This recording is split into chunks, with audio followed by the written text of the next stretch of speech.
नमस्कार, मैं आशीष तिवारी।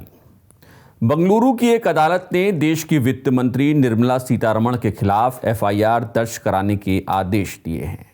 एफआईआर दर्ज कराने की मांग जन अधिकार संघर्ष संगठन नाम के एक संगठन ने की है। इस संगठन ने जो शिकायत दी है उसमें न सिर्फ निर्मला सीतारमण बल्कि बीजेपी के कई अन्य बड़े नेताओं के नाम भी शामिल हैं।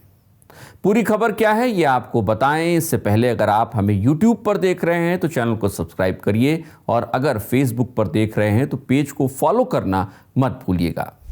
दरअसल बंगलुरु के एक संगठन जन अधिकार संघर्ष संगठन के सह अध्यक्ष आदर्श अय्यर ने पुलिस को इसी साल के मार्च में एक शिकायत दी, जिसमें देश की वित्त मंत्री और बीजेपी के राष्ट्रीय अध्यक्ष जेपी नड्डा, कर्नाटक बीजेपी के नेता नलिन कुमार कतील और बीवाई विजेंद्र पर चुनावी बॉन्ड के नाम पर जबरन वसूली का आरोप लगा।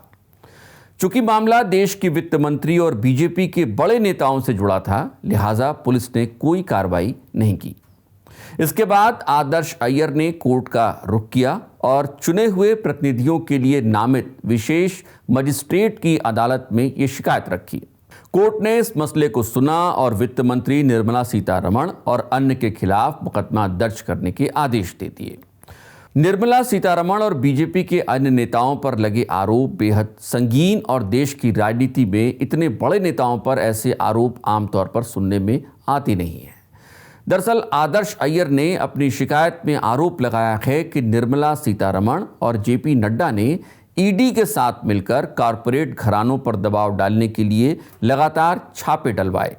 इसके बाद कारपोरेट संस्थाओं को हजारों करोड़ रुपए के चुनावी बॉन्ड खरीदने के लिए मजबूर किया गया।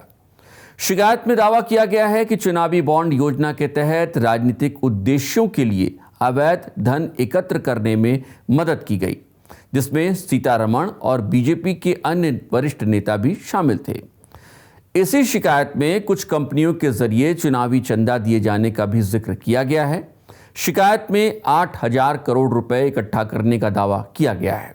यही शिकायत बताती है कि एल्युमिनियम और कॉपर की दिग्गज company messrs Sterlite and messrs Vedanta company का उदाहरण दिया गया, जिन्होंने अप्रैल 2019, अगस्त 2022 और नवंबर 2023 के बीच 230.15 करोड़ रुपए इलेक्टोरल बॉन्ड के जरिए दिए। वहीं messrs Aurobindo pharma group of companies ने 5 जनवरी 2023, 2 जुलाई 2022, 15 नवंबर 2022 और 8 नवंबर 2023 के बीच 49.5 करोड़ रुपए चंदे के रूप में दिए हैं।